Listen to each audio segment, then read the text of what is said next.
যুদ্ধের ময়দান কি এখন কেবল গ্রাফিক্সে সীমাবদ্ধ? ইসরায়েলি বাহিনী কি আসলেই ইরানের একটি হেলিকপ্টার ধ্বংস করেছে, নাকি তারা বোকা বনে গেছে মাটিতে আঁকা একটি ছবির কাছে? একটি ভিডিওকে কেন্দ্র করে তোলপাড় নেট দুনিয়া। পেন্টাগন থেকে তেল আবিব, সবখানেই এখন অস্বস্তির ছায়া।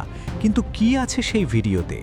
গত ৪ মার্চ ইসরায়েলি প্রতিরক্ষা বাহিনী বা আইডিএফ একটি ভিডিও প্রকাশ করে দাবি করে তারা ইরানের একটি MI-17 হেলিকপ্টার গুড়িয়ে দিয়েছে।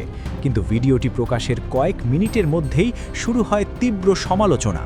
নেটিজেনরা দাবি করছেন যে লক্ষ্যবস্তুতে হামলা হয়েছে সেটি আদতে কোনো আসল হেলিকপ্টারই নয়, বরং মাটিতে অত্যন্ত নিপুণভাবে আঁকা একটি ডিকয় বা ছবি। একজন ব্যবহারকারী এনডিটিভিকে জানিয়েছেন, যদি এটি সত্যিকারের হেলিকপ্টার হতো তবে তার পাখাগুলো আগের মতো অক্ষত থাকত না। সমালোচকদের খোঁচা, ইসরায়েল এখন মাটিতে চক দিয়ে আঁকা ছবিতে বোমা মারায় পারদর্শী হয়ে উঠেছে।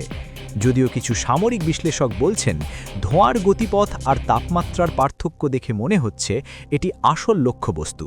তবে আইডিএফের নীরবতা এই রহস্যকে আরও ঘনীভূত করছে। এই প্রোপাগান্ডা যুদ্ধের আড়ালে ঢাকা পড়ে যাচ্ছে এক ভয়াবহ মানবিক বিপর্যয়।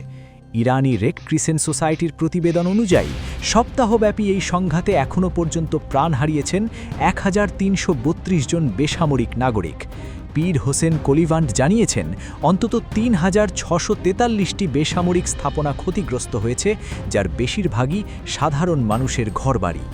যুদ্ধের ময়দানে কে জিতছে তা নিয়ে বিতর্ক চলতেই পারে, কিন্তু বাস্তবের রক্তক্ষরণ আর ধ্বংসলীলা অস্বীকার করার উপায় নেই।